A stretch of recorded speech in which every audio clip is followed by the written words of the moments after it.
Previously on the Adventure Zone. If there's anything you know, anything that sounds beyond belief, I am all ears, Ned Chicane. Sheriff, I'm not sure what I can tell you because I'm kind of clueless. It's like this blonde lady, kind of just about Tim's size, I would say. I saw her again, but this time, she was way different. Gregor Mortis looks up at you. You all walk into the morgue room. There are bite marks, more akin to like a small shark got in there. Doesn't this seem almost calculated to be scary? It seems like overkill. There's got to be a reason why this attack happened. As you pull the sheet back, you can now see the face of Gregor, the technician you were talking to outside. As you notice that, the door into the morgue starts to swing open.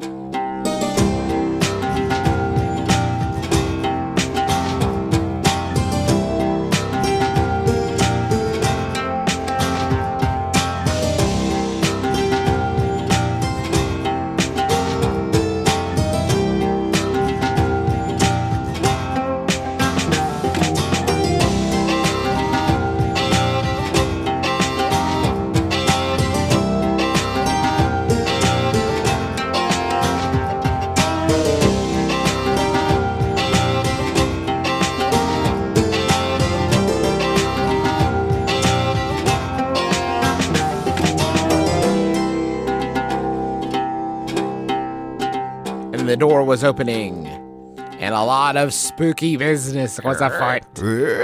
That's the sound Welcome of the to our door. Halloween episode. Yeah, what if we just did all sound effects for this one? So it goes like this. I'm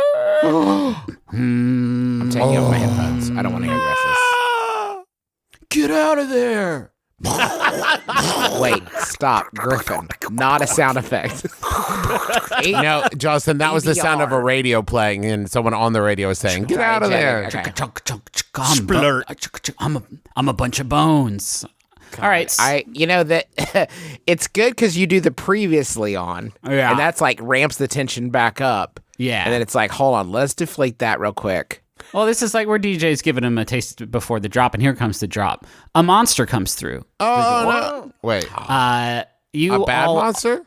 Yes, you all are more or less trapped in this room as the one and only entrance into the morgue proper here slowly swings open from the front office, and a figure passes through that door. And there's something kind of familiar about the figure that comes through the door. It is a humanoid shape. It is a humanoid shape, albeit with 4 arms. And this shape is just made out of this tangible, brilliant light. Its head, or what you're assuming its head is, based on, where heads traditionally live, it sort of cranes around to take you all in and ascertain the situation.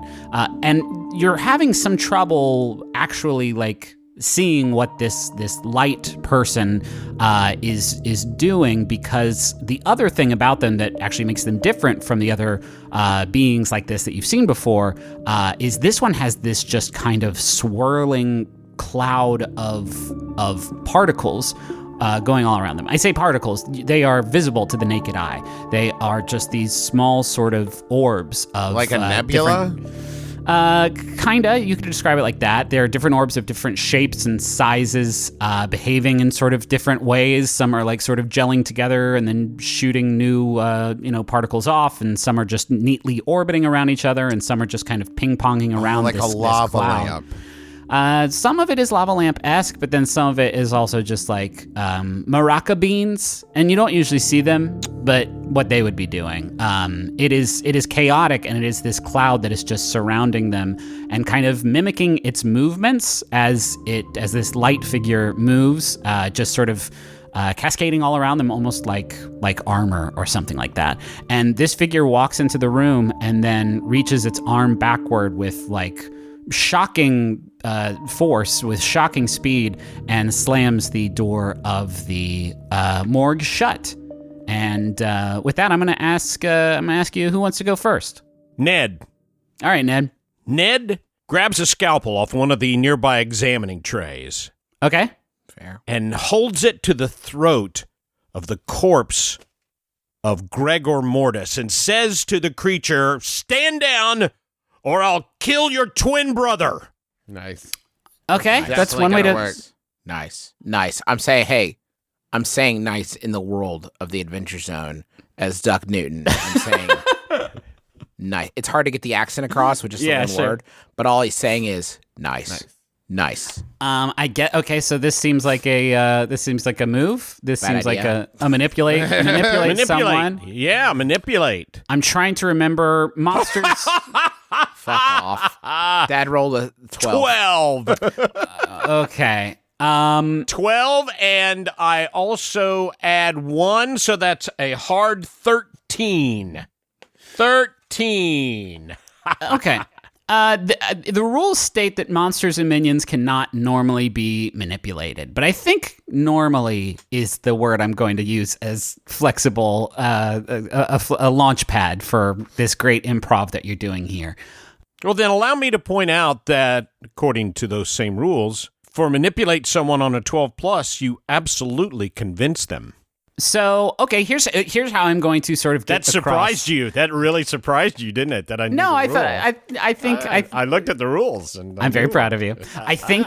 I think the way that this thing responds to it, and maybe this will like give you information because just, here, one thing that you learn, it's not this thing's twin, and this is not a gambit that is like means anything to this being at all. But when you mention it being its twin, you see the cloud take shape, and it like these particles wrap themselves around the light arms of this being. It sort of folds two of them back into like a torso that is starting to form, like a fleshy torso. And then two other arms spring out, and now it just, looks like a guy. And then the particles continue, and then it's, goes up and it forms a skull and a, system of musculature and skin and hair and clothes. And now the thing standing before you is Gregor again. And he holds up his hand, and you see some of like his skin move like off of his forearm. Not like it's peeling off, but just like it's kind of like sliding down, like it's redistributing itself. And this like stick made of just dude particles he is now holding, and then with a flash they turn into metal, and now he's the one holding the scalpel. You are still holding your scalpel, but he has mimicked it and created a mimic scalpel that he is armed. So that's a lot of intel. That's what you get for that role. I think You manipulated him successfully into you absolutely convinced him that you think it was his twin brother. Yes. He was completely convinced. He believes that you believe. He believes that 100%. Yeah. Take All right. that. He is and impressed by your level of commitment to the bit. Sure, and I think with that, this new Gregor it has begun to walk towards you, Ned, because you are the one who was sort of initiated the confrontation with him. Gregor, thank God you're here. I have terrible news. Your twin brother has been killed. Just in time. Hey, you may want to set the scalpel down, pal. This is some tough news you're dealing with. Aubrey is going to try something new here. Okay. And it's an aspect of used magic that is to bar a place or portal to a specific person or type of creature. Okay. So as it's walking towards Ned, Aubrey says, "I would like it to stop, please," and calls to magic to kind of stop it from getting to Ned. Okay. And rolls a 9 plus weird. 3, 12. Okay. With that, that counts as a success. It pops off without issues. You choose your effect. We're gonna have to decide what the effect is together, because you can't just be like, he's imprisoned in an impervious crystal. Like I don't think that is something that Aubrey has proven that she can do, but also like it's sort of God mode. Which I would say the know. effect I will use, because I've used it before, is like force or wind. Okay. So more of like, I would say that as it moves forward, kind of the equal and opposite reaction kind of thing kicks in, and the wind is pushing it away from Ned. Okay, I think also it pushes Ned backwards as well, not in any sort of harmful way, but just sort of towards the back corner of the room, sort of putting these things in two opposite sides of the ring. Yes. I'm sorry. I'm getting some sort of like pop-up constantly asking me to look for an MP3 file, and I don't know what it is. Okay. Griffin, would you like to look for a Space Jam soundtrack? Yeah, I don't know. Duck, what are you doing? It sounded like you were kind of just going to do what Ned did. Unless that was one of your classic jokes. When you help someone out, is that something you do on your turn, or how does that work? Is it something you do in the moment and then forego your turn in doing so? Usually help out is a reactionary thing, but it can also be a setup for sure. Like it's yeah. What do you, if you tell me what you're thinking about doing? I don't actually have anything to help. My plan was to try to help if anyone had a good thing that needed some help, but like that situation has not transpired as of yet. Sure. But I don't have a lot that I can do in this situation. I'd probably be like hiding or okay. Yeah, that's totally an option. Kind of stand to the periphery. Yeah, I mean, another thing you can do, you are face-to-face with the monster, and obviously that's a dangerous place to be, but it's also an informative place to be, and that's the name of the game. Like, you guys have to know shit about this monster to be able to eventually kill it. So, like, you could do something like that, or if you just want to hide, that's absolutely up to you. I tell you what, I'm gonna hide under the while the attention is drawn to my compatriots. I want to hide under the table. And like the operating table, okay, and tie its shoelaces together. And boing, love it. The prank man strikes again. No, I'm gonna do that and like just kind of observe like what I have. You know, some zoological training. I have stuff like that. Like I just like what can I pick up about it? I guess is what I want to find out. Is that read a bad situation? So yeah, that or invest. I mean, it's read a bad situation, right? I mean, technically. I mean, here's what I'll give you. You're trying to do two things, right? The hide is a move, and the figure shit out about it is a move. So I feel like this is, if anything, it's an act under pressure. And then if you pull it off, not only will you have hidden, I'll give you one question to sort of go, which will sort of meld the two together. And that also gives me more to do if you fail, because act under pressure, mixed success has some great shit in it. And that would be cool. 1, so 7. All right, that gets you up to a mixed success. You are going to get under this table, right? I have to give you a worse outcome, hard choice, or price to pay. The hard choice is there's 2 tables. Right? There's 2 tables. There were 2 operating tables there. You can either jump into the one that is closer to the corner that he was just knocked into and have a less sort of stealthy place, like a not great, perfect hiding place, or you can jump into the one that is further from where he is, but you won't be able to sort of get as much hard info on him. So that's your hard choice. You get the 2 tables. It's about as good a like world binary as we can get. I'm gonna get close. I'm okay with that. All right, ask your question then. What does it sound like when doves cry? Read a bad situation? So we're going with? I think it could be either, right? You tell me. Are you trying to figure out how to get out of this morgue without dying, or are you trying to figure out like what this thing is weak against? I'm not going to leave. How about this? What kind of creature is it? I guess is what I would go with. Okay, I think that you are close enough to see like the exact, like the incredible detail of this figure, right? Like you can see the shoelaces on this thing. You can tie them together. You can tie them together if you really want to. You can tell. You can like see the weight of a wallet in its back pocket, right? This thing just formed itself out of this cloud, which is gone now. The cloud has become the suit that this thing is inside. And when you have that thought, like I think it clicks for you that like this light creature that I think you all have seen at various points whenever you defeat the abominations is has turned this cloud of particles into a suit that they can they can turn it into Gregor. What else can they turn it like into? A Gregor suit? Is it so you said wallet, is it basically mimicking, does Gregor look like somebody who just came into work? Like are they looking like Gregor would have looked while working at the morgue, basically? Mm-hmm. Yes. Okay. So working off something it has seen. Right. Okay.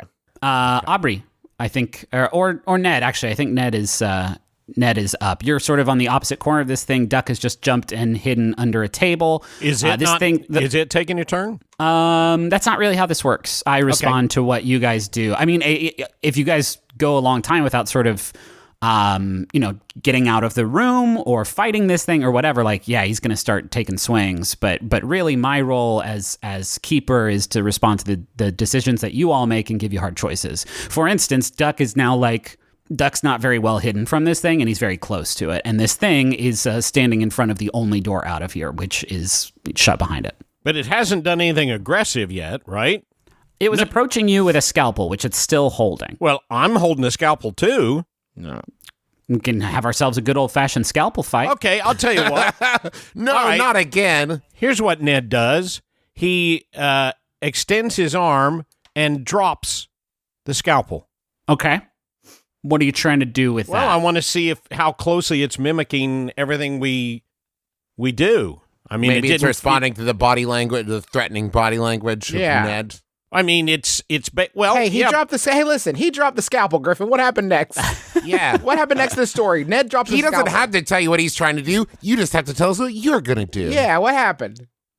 Let's make it interesting. This thing, I was trying to think if there's a first. Well, I was trying to think if we should make it into a roll, but okay, fine. The being reaches out its arm and lets go of its scalpel, which falls to the floor. And as it does, you can see actually, Duck, from your position, as it hits the floor, it just sort of effortlessly turns into these silvery spheres that sort of float around for a minute before getting just sucked up and reconstituted into the fake Gregor form. And as he does that, I think he starts approaching just with his hands outstretched, and now he is coming for you, Ned, and he's coming to hurt you. Hey, could you not hurt Ned? Maybe? Like, maybe we could talk, and it seems like maybe you want something? Okay, its arms transform as they reach out towards you, and it's a disgusting transformation. Got it. Because all of this just sort of organic matter making this thing up just shifts around in ways that human bodies shouldn't be able to shift. Their upper arm grows twice in length, and their hands bloom outward and reform into these long, bestial clawed hands. And he nearly doubles in height. And now standing before you is this hideous, tall, hairy creature that is just covered in sores and just has this ghoulish, dripping animal smile. And its feet are enormous. And I think your brain tries to quickly say, okay, what is this thing, Ned? What is this thing? It is what you maybe would have considered before you met the real deal. It's Bigfoot, and it's a Sasquatch, a woodland ape, and yes, and it grabs you, Ned, and chucks you. It throws you against just backwards into one of the operating tables, and you and the not the one that Duck is hiding under, but you and the body go sort of tumbling over, and you take one harm. Okay, Aubrey throws Snitch at it. Okay. Is that act on or kick some ass? That's definitely kick some ass. Okay, it's going to end up being a 7. Oh, you have a -1 tough. Yes, I do. Okay, I mean, that's still a mixed success. So where are you trying to hit it? What are you trying to Well, I figured I'm going for back between the shoulder blades, you know? Okay, yeah, it had its back turned to you as it picked up your friend and chucked him. Okay, what was the damage on that? That's a good question, Griffin. So in gear options for Spellslinger, there is a 1 harm knife. Yeah. And I figure I don't have any pluses to the damage. It's the magic flying part that is the bonus, right? Oh, it's a magic weapon. Yeah, Snitch. Oh, okay. Here's what happens. I think one harm is... this is great. You throw your magic knife, and this Bigfoot creature screams, and not in a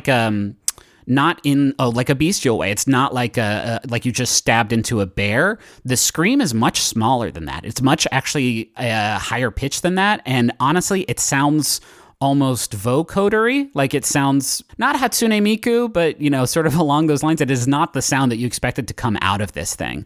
And you don't get like blood out of this creature. You just see the particles where the knife was just sort of burst outwards, and it gives the Bigfoot now time to reach back and pull the knife out of its back and drop it to the ground. And I snitch back because it's a magic zips flying back knife. to your hand. Thank you, Snitch. You are great. It, in exchange, Aubrey, turns around with one of its massive clawed arms and just grabs you by the face and just slams you backwards into the wall of racks. And you take 2 harm. I've got a vest, so I only take backwards. 1 harm. Yeah, the vest is thick enough. That the back wall of racks is coated in roast beef grease and curly fry sauce. Gross. That's probably a regional thing, huh? Okay. Really narrow casting. Google RAX roast beef sandwich restaurant. Only one exists. Really good chocolate shake with bits in it. Great chocolate shake. Oh, and it had like the chocolate actual like chunks in it, so it would stop up the straw. Oh. Yeah, it was really gross. Duck. Now, I just got this. to clarify, because one of the tags on Snitch is volatile, Aubrey is very complimentary and thankful to Snitch so that it doesn't get upset. That's what I've determined volatile means in regards to the magic flying knife. Oh, no, I think what it means is as it's flying backwards, it does a weird curveball arc back in your direction. And when you catch it, like I want it to be every time Aubrey catches this thing, she's scared shitless because it's a knife flying at her in a fun new pattern. It's a new way of returning to it every time. Duck, what's up? You gonna just keep chilling? Here's what I'm going to do. I'm going to... It's right by me, eh? It's right by you, yeah, and its attention is definitely at your back. It just slammed Aubrey up against the wall and threw Duck into or threw Ned into a table. I'm gonna pull out Beacon.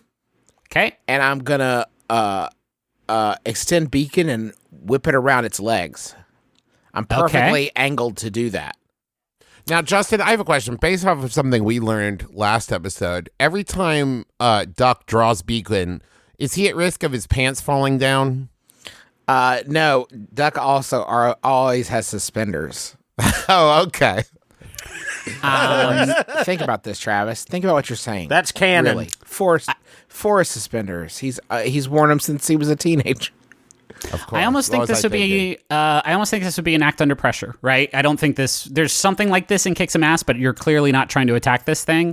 And from your position, like, I don't know that it would attack you either. So I think this is just an act under pressure roll to try and bind this thing's feet so that you all can have some time to do whatever. So all right. Roll act under pressure. Let's do it. Fuck. Plus cool, which is 1. That's a 6, which is a failure. That's a 6, which is not good. Okay. I'm here's what gonna happened. burn a luck. Are you? I am. I'm gonna burn a point of luck because I really need this to work because I want to get the fuck out of here. Okay. Then yes, it ought to go ahead and mark that luck point off. And you succeed in binding this thing's feet. And instantly, at this point, I think Duck and Aubrey, you all are dumb. It's made of light. Ah, fuck. Instantly, Duck and Aubrey, you all are back on your feet. You all have recovered because you don't want to be, lying on the ground while this thing's on the loose. And you see Duck pull this gambit. It's not. It's not made of light in the sense that you're thinking about Duck, but you can tell that like it tries to take a step forward and stumbles and falls into the remaining upright operating table. I guess just the one that you are under.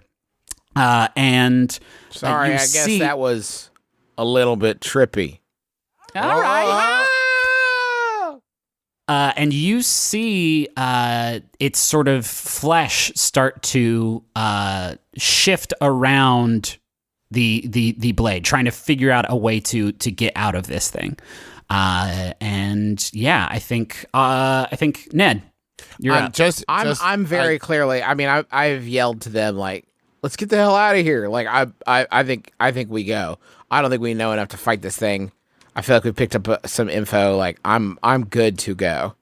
Okay, Ned runs for the door. It is locked by the same keypad swipe pad lock that you saw outside that I guess you have now realized fake Gregor used to let you into. The Bigfoot that is sort of still trying to get out of this blade binding, you actually can see that just coming out of its flesh toward the back of its body is that key, the key card that he used to let you inside. Almost like this thing had it in its possession, and then when it reformed, it just kind of got caught up in the bod.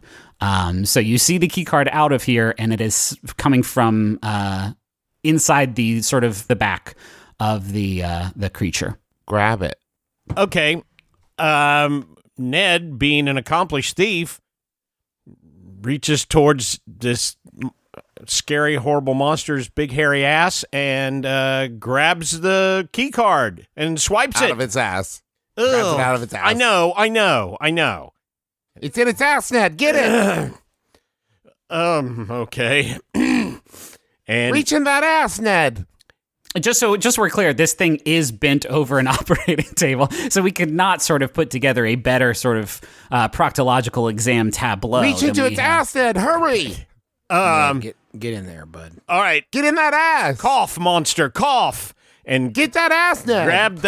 grab that key card, and holds it gingerly with a thumb and a finger with a horrible expression on his face. Okay, roll to act under pressure. The greatest. Roll to pressure get of in all. that ass. Roll to get in the ass. Roll to get a slice of that monster butt.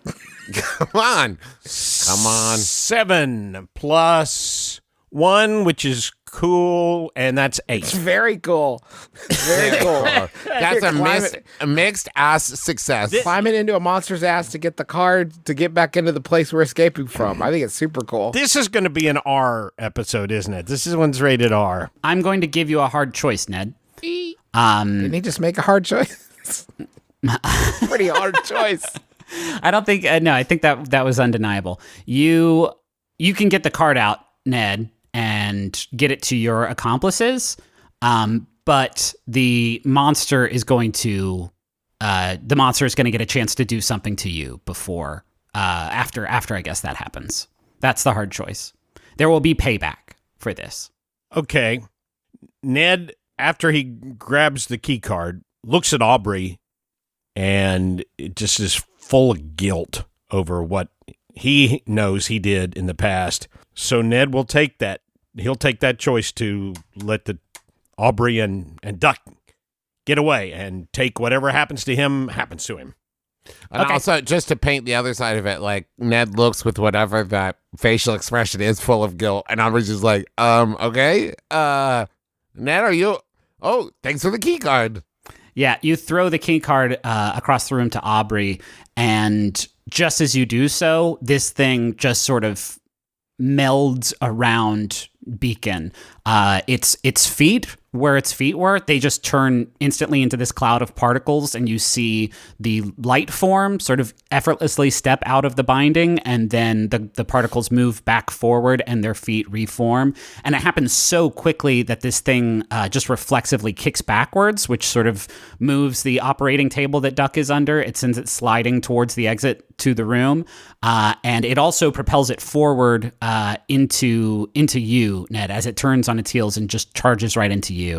Aubrey and Duck, what you see as this thing pushes into Ned, it almost looks like they were fighting in front of a backdrop for a play, like a paper backdrop that had been painted in the shape of this morgue, because they just puncture through your vision. They just puncture through whatever you can see, and a tear forms in just reality in front of you, and through it, behind it, whatever's beyond it, it seems like a very dark sort of space, but you only get like a flash of a second to look at it, because as soon as that happens, this thing pushes Ned through the rift and follows behind, and then the rift disappears.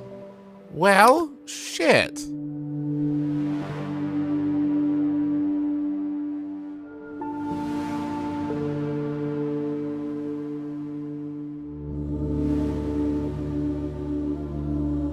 Hey everybody, this is Griffin McElroy, your Dungeon Master, your best friend, and your Ice Bucket Challenge doer. Splash. Now you do it.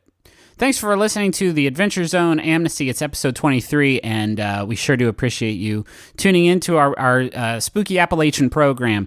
We hope that the folks who came out to see us at our live show in New Orleans enjoyed what they saw, got their money's worth. I think there's still a few tickets available for the Taz show that we just announced in April at San Jose. And if you want to get tickets for that, it's at McElroy.family, so go check that out. And hey, here's some sponsors. Our first one is Squarespace. You've heard us talk about Squarespace before, and you've heard about the wonderful things that they can do for you vis-a-vis making a website. We've made quite a few websites, some of them jokey jokes and some of them, for real stuff. I've made my own personal website. Travis has like 5 for all his mini dogs. They have tools that you can use to turn your cool idea into a new web destination. You can blog or publish content. You can sell products and services of all kinds. They got e-commerce functionality. They got a system that lets you buy domains and choose from over 200 different extensions. They got customizable templates. It is a quick, really painless way to not only make a website, but then sort of track how it's doing. They got analytics that help you grow in real time. And if you run into a whoopsie-doo, then they have a 24/7 award-winning customer support that you can lean on. It's really fantastic. So head to squarespace.com/adventure for a free trial. And when you're ready to launch, use the offer code ADVENTURE to save 10% off your first purchase of a website or domain. Also want to tell you about Quip. Quip is fun. That's all there is to it, folks. Quip is fun. They make a fun little toothbrush, and it makes brushing your teeth more simple, affordable, and even enjoyable. I don't like brushing my teeth. I think my dentist will tell you that. I got an appointment with him tomorrow. I'm going to go up to him. I'm going to say, Doc, get in there. It's time to get the big scraper because I don't like brushing my teeth. At least that used to be the case. But then I started having fun with Quip. Because they have just a cool toothbrush. I don't know what else to say about it. They got a cool toothbrush. It comes like with a little case that you can use as a travel case, or you can stick it to your mirror and use it as a little cool toothbrush holster. And you can sign up for a thing where they'll send you new brush heads, which is something that I have failed to do with every other toothbrush I've owned. So thank you to Quip for, getting me on that good habit. It really is a very good little toothbrush. It is backed by over 20,000 dental professionals. Quip starts at just $25, and if you go to getquip.com/adventure right now, you will get your first refill pack for free with a Quip electric toothbrush. That's your first refill pack free at getquip.com/adventure. Thank you to everybody who has been tweeting about the show using the Zonecast hashtag. Sure do appreciate you spreading the word as we keep trucking right along in Amnesty. Quick programming update. We're going to have our next episode is going to be a new episode for you. The next sort of episode in Amnesty.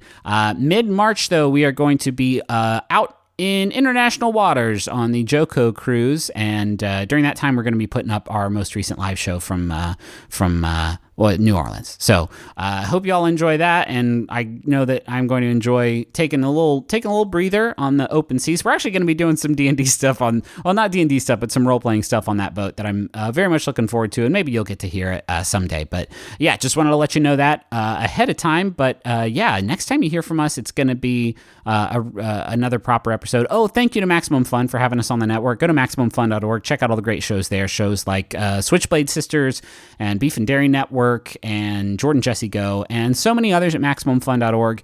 Again, our website is McElroy.family. We've always got new merch and news and stuff going up on there.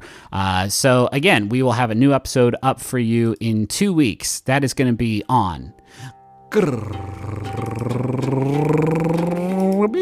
March 7th. So we'll talk to you then. Bye.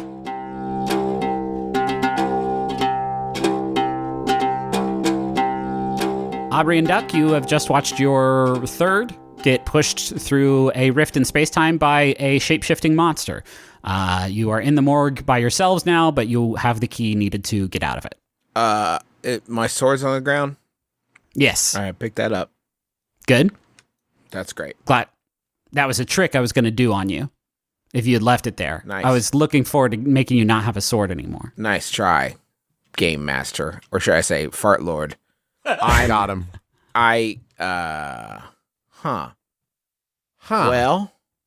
Well, that didn't go exactly as I expected, eh? Yeah. Aubrey's like, feeling the wall like they do in movies. If somebody gets pulled through a wall, like, Yeah, it wasn't even in the wall. It was just like the center of the room. It wasn't like he smashed through the wall Kool-Aid Man style. He smashed through like light Kool-Aid Man style. You know how Kool-Aid Man does. Yeah. Imagine if Kool-Aid Man were a being of pure light. Like, like crystal light. You know, That's a good joke. Dad. That's a good joke. Thank you. That's just good joke right there. Thank you. Good jokery. he did some good joke. So what do you think we should do now? I mean, we got to get Ned back eventually. Uh-huh. Eventually. There's no question. Hey, you're not here. Oh, right. Sorry. There's no question about that. There aren't many questions about the fact that we have to eventually secure Ned. What the fuck was that thing? Well, mimic? Mimic. Maybe. Yeah. It seemed like it could copy people. Hey, right now. Quick. Listen, I've seen a lot of TV and movies. Tell me something that only like you know, but like that you would tell me and that I would know, or like a secret code word, maybe something like so we can't get mimicked. You know what I mean? People never think about that shit.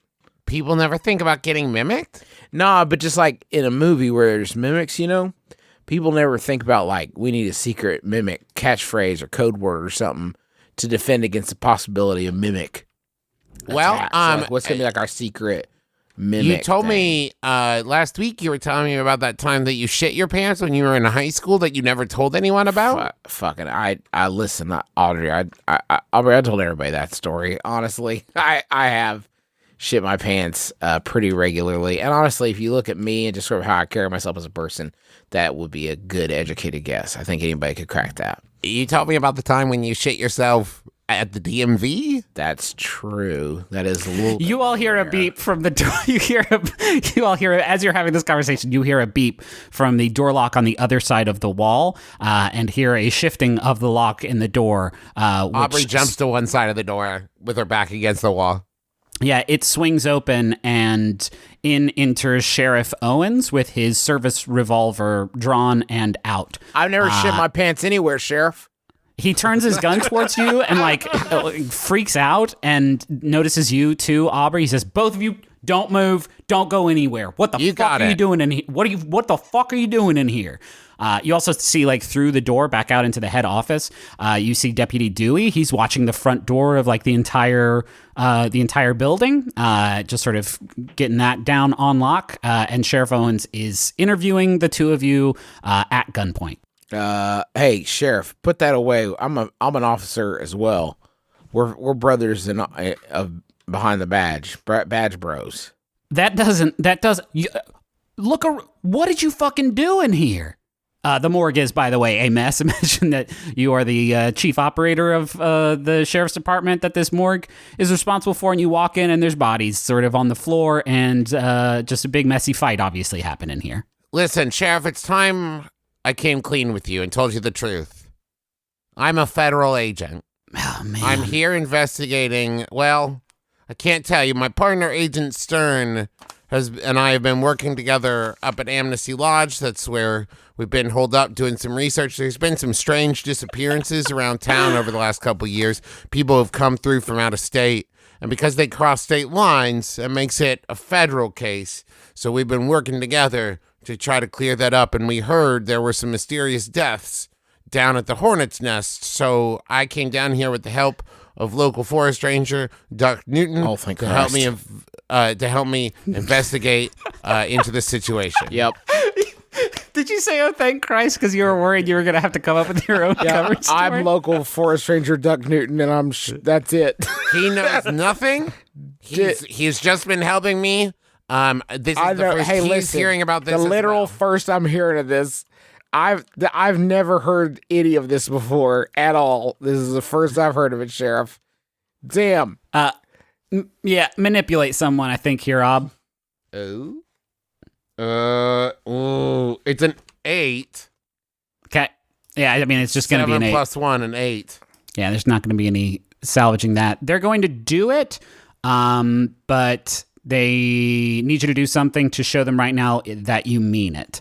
Let me call my partner. Let me get to that phone there on the desk, and I'll let you talk to Agent Stern.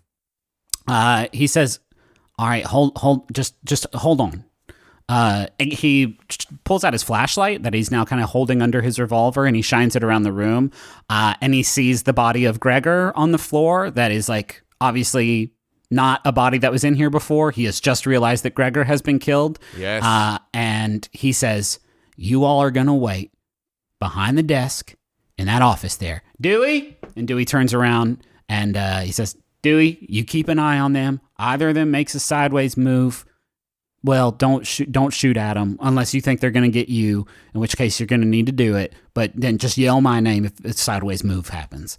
And Dewey says, "You got it." And he sort of turns his back. He's still like standing in the doorway to this building, but he's got his back to the street, and he is now looking at the two of you all behind the desk as Sheriff Owens moves into the back of the morgue to get some context for what happened back there. So Griffin, are we gonna have to kill Dewey? You're going to have to kill Dewey. No, I think he just wants you all I think the calling Agent Stern thing is what he is sort of moving you toward. You're going to have to actually do something if you want to get out of consequences for this, but in the meantime, he has, he's not pointing his gun at you anymore, so that's a kind of a success. Dewey? Yeah?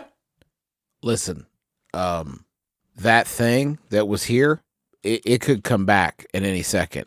And we don't know what caused all this mess, but it wasn't us. And whatever it was, it's the same thing that wrecked shop over at the Hornets place. And we have got to get out of here now, all of us, because we don't know when it could come back or what's going to happen next. Whoever those were that caused all this. What Duck is saying is absolutely correct. We heard we came down here. No one was at the desk. We heard a noise in the morgue. We went to look, and the door slammed behind us. Now you two listen to me. I know you all think just dumb old Deputy Dewey. You can get him to do anything. Dewey will eat it.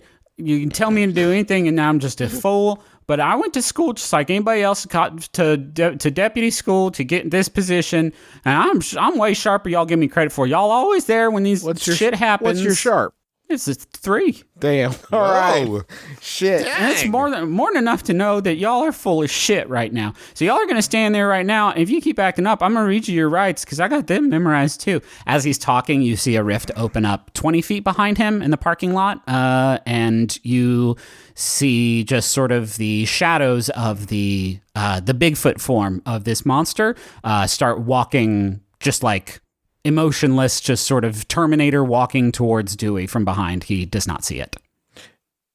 Dewey, give me your gun now. What the fuck are you talking Dewey, about? We got one chance, bud. Give me your gun. Is this one of your normie moves? Me. When you tell a normal person the truth in order to protect them from danger, roll plus charm. Dang. All right. And I already told him the truth. We needed to leave because the thing could come back. Yeah, sure. Oh, my God. Hachi, that's a 3. Sorry, 3 plus 2. That's a big, that's a 5. 12. And I can't help him enough, right? I can only help Nobody could help me enough. Yep. He has his gun out towards the two of you, and he says, "Now listen here. Step number 1 in the deputy playbook is to not give your..." And then he is grabbed by this figure and pulled backwards. And you hear him kind of like, you hear this pained squeak come out of Dewey as this thing grabs him around the neck and carries him out of your line of sight. And I think definitely the sheriff heard that. Sheriff Owens heard that. And he starts to explain. And he starts to run outside, and you hear him scream. And he is also out of sight too. You two are now alone in this morgue. Aubrey follows. Aubrey rushes in. Duck. I'll give chase with Aubrey. You all see something that I think it's got to be like terrifying, not in the usual way, not in like mortal fear way, but in a the cork has just come out of the bottle, and that's going to be tough because you see Sheriff Owens trembling but holding his service revolver with like trying to maintain some semblance of bravery as he points his gun at this Bigfoot, who grabs Dewey around the torso and just spins him and flings him through the large glass windows leading into the sheriff's department. And everybody inside there's a couple other officers, there's a receptionist, everybody in there sees Dewey get flung into the room, badly bloodied at this point, and they also see the Bigfoot standing in their parking lot. And immediately, Sheriff Owens just opens fire and wings the Bigfoot a couple times, and then it just gets down on all four, and like a jungle cat, just rushes away, gets on the main street, and starts running east out of town. And immediately, just like without even, I think he's now stuck his courage to the sticking point, and Sheriff Owens runs and jumps in a squad car and kicks the siren on and takes off in hot pursuit. So he's got that covered. Aubrey goes to check on Dewey. I'm gonna grab onto the back of Sheriff's car. Oh fuck! On my skateboard. Okay. I'm skitching. Oh yes! I'm skitching. Yes! Okay. Okay. Yeah. Okay. Yeah. I'm gonna give you advantage on this roll. Roll. I'm just which you've sketching. never done before. Human No, I know, but sketching. it's for sure an act under pressure. But because you're using an object that is like perfectly made for this, and because God has smiled down on our session and allowed this moment to happen, roll 3d6, and we'll take the higher two. Yep. Yeah. A 4 and a 6 is 10. That'll get you there. Yeah. +1, 11. You do this thing perfectly. How long's it been since you sketched? 3 weeks. Duck's a complicated man. There's lots of times when we're not hunting monsters, and sometimes we'll just get a good fucking sketch going. Now I know what it is, but for other people who may not know what sketching is, It's skateboard hitching, dude. Haven't you seen Back to the Future? Yeah, it's sketching. I actually think that maybe he has practiced. This is going to sound stupid, but I feel like he might have practiced this move with Leo. Like maybe part of his training, like trying to get his balance back and stuff like that is. I love it. I love it. It's so fucking good. Okay. And Aubrey, you're just running in to help Dewey? Is that what you were doing? Yeah, so she's used healing before on Right. Keith. So I think first she's just checking to make sure, that he's alive. Okay, so we'll do that scene in a second. I want to jump cut to Ned real quick. Ned, you are having trouble telling if you are conscious or not. You can't really tell if you are dreaming or not. You're trending towards the latter because for one thing, you can't feel your body right now. And also you are standing in a clearly like virtual space. You are in just this huge empty void with this like this grid of like circuitry covering the floor, and every few seconds there is this circle of light that just kind of pings off of where you're standing, and it spreads. And at certain points where like it intersects the grid, your circles of light that are coming out, you see your memories. You see familiar things. You see this, like, you see a vision of your third grade teacher dismissing the class to recess. You see Mrs. D'Angelo? Mrs. D'Angelo's class. You see the layout of like your parents' bedroom and the house you grew up in. It's various things of like, almost all of them are inconsequential. And then you start seeing like these little random bits of data that are like actually way, way more sensitive. And I think one of those, like the one that sort of takes your breath away a little bit, is the night of the robbery. And as you see it and are kind of confronted with it, it does what all the other memories have been doing. It kind of flashes and then turns into these just streaks of light that shoot upward and out to somewhere that you cannot see. And so you're standing there watching, unable to move, as these memories get more and more personal. You see the basement of Amnesty Lodge. You see its inhabitants, both in their like disguised and true forms. And you feel your pulse quickening, which is like the only thing you can feel right now. And then something appears that looks like different from how these memories are represented. You see a panel, like this blue square, this illuminated panel that pops up immediately in front of you. And there's a flashing white vertical bar on it. And you realize that it's a text cursor. And then slowly it types out a word. It types out pizza, then duck, and then run. And as that happens, you feel this electric shock at your neck, and as soon as it happens, that virtual space is just gone. It was being projected onto just this dome of light that, as you regain your senses, you realize was coming out of this thing that you had wrapped around your neck that has been short-circuited or something that has sort of released you from that whatever that virtual state is. And now you are just sort of standing in a room that is completely pitch black, and you don't really know where you are. What do you do? Summon up a light cycle. Well, you're not in the V space anymore. Oh, okay. I thought we were in full Tron mode there. Okay. Would Ned have a cell phone? I mean, you'd have to give me some reason for a person to own a cell phone without being able to use cell service. Maybe it's just an iPod Touch. I'll give you an iPod. I think an iPod makes sense. What? Or a Zune? Zune. A Zune. It's a Zune. Thank you. Does a Thank you, Zune Matt. have a flashlight on it? No, but it has an illuminated No, but it's got an screen. illuminated screen. Yeah, Yeah, okay. sure. Okay. Okay. What is the background? What's your Zune background looking like? It's an aquarium thing. It's like little seahorses. Right? And Is it stock? Is it stock? Did it come with? yeah, oh yeah. Love it. Ned love can't it. afford Okay. that. Yeah, you can tell you're just like in some sort of like small supply closet. There's some cleaning supplies. There's cobwebs like all over, and you can also tell like looking at the ceiling that you're under a set of stairs. It's like a Harry Potter bedroom closet, and that is where you are. And there is a door out of here that is closed. I would say Ned would probably open the door Okay, yeah, it opens just fine. It was not locked, and doesn't step through. Opens the door you're slicing the pie. and just kind of peers That's around a the pie corner. slice, folks. Slice and pie. Let's start out by reading a bad situation. Okay. Because that's what you're doing, right? You're looking out the door trying to Right. like get some info. Okay. Oh. That's a 4.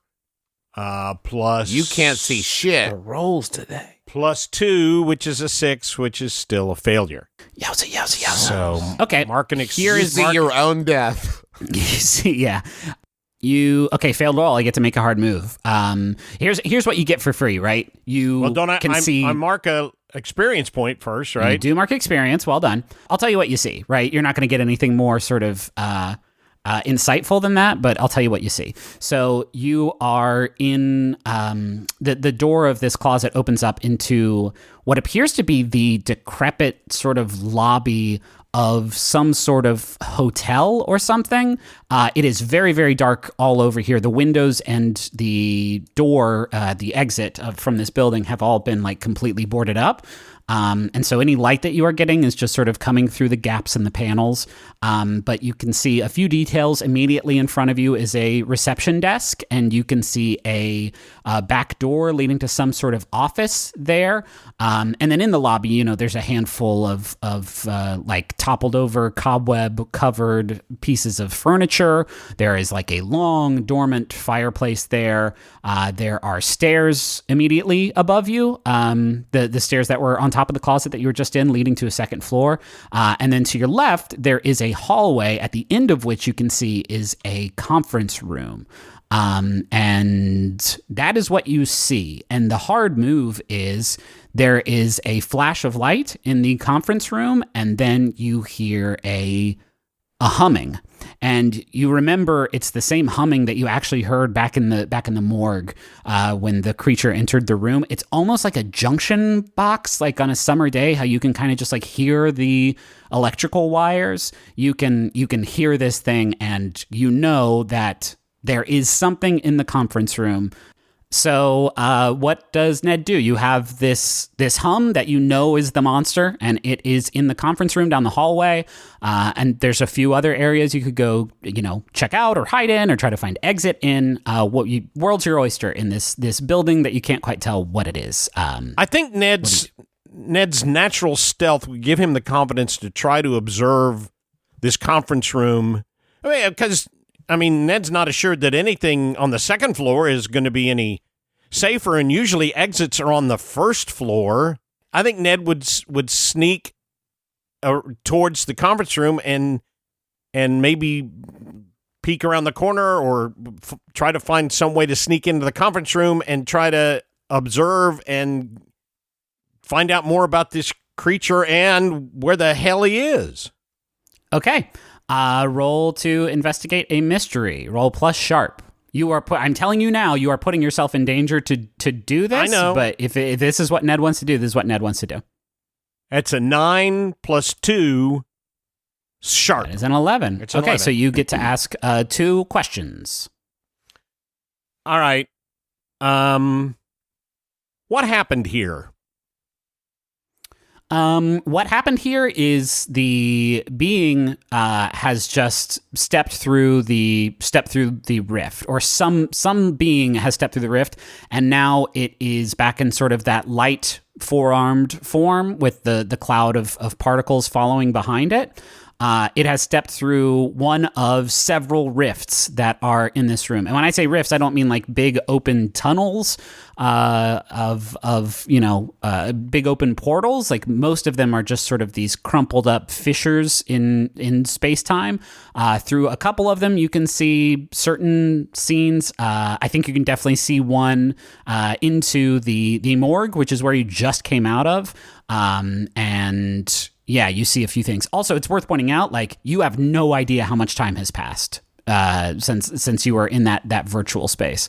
I don't want people thinking this action is necessarily happening at the same time. You see several rifts leading to different places, and that is your first question. What's your second? What can hurt it? Okay.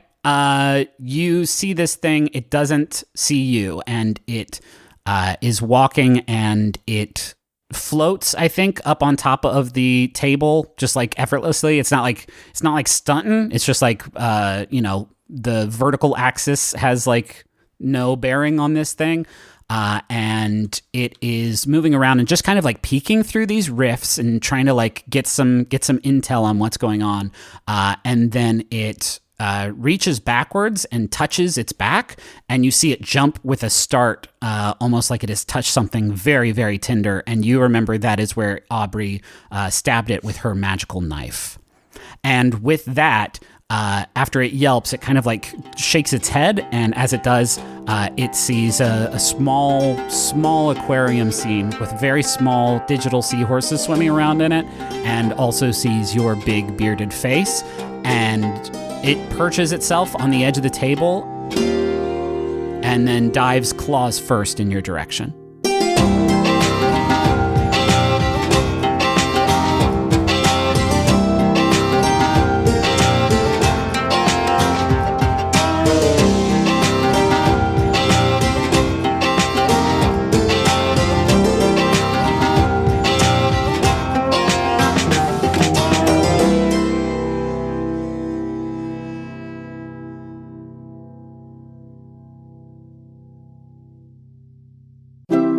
MaximumFun.org. Comedy and culture. Artist owned. Listener supported. Unless you binge watch TV at least 80 hours a week, Inside Pop is definitely not for you. Sean, that's a little extreme and also not quite true. Okay, Amita, how about Inside Pop is the podcast for people who love and appreciate the best pop culture has to offer. Oh, much better. In every episode, we interview the people who create the culture you crave. Past interviews include the showrunner of Ava DuVernay's Queen Sugar and Mudbound director Dee Reese. You'll also get the very best pop culture recommendations in our Big Sell segment. Plus the opinions of 2 TV producers who are pop culture obsessives and actually do binge 80 hours of TV a week. Eyeballs. So tired. Listen to Inside Pop every other Wednesday on the Maximum Fun Podcast Network.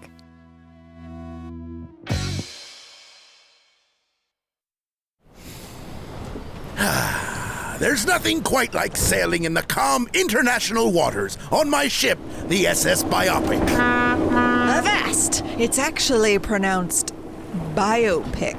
No, you dingus! It's biopic! Who the hell says that? It's biopic. It comes It's with the word words for biography and picture. If you All right, that is enough. Ahoy, I'm Dave Holmes. I'm the host of the newly rebooted podcast, formerly known as International Waters, designed to resolve petty but persistent arguments like this. How? By pitting two teams of opinionated comedians against each other with trivia and improv games, of course. Winner takes home the right to be right. What podcast be this? It's called Troubled Waters, where we disagree to disagree.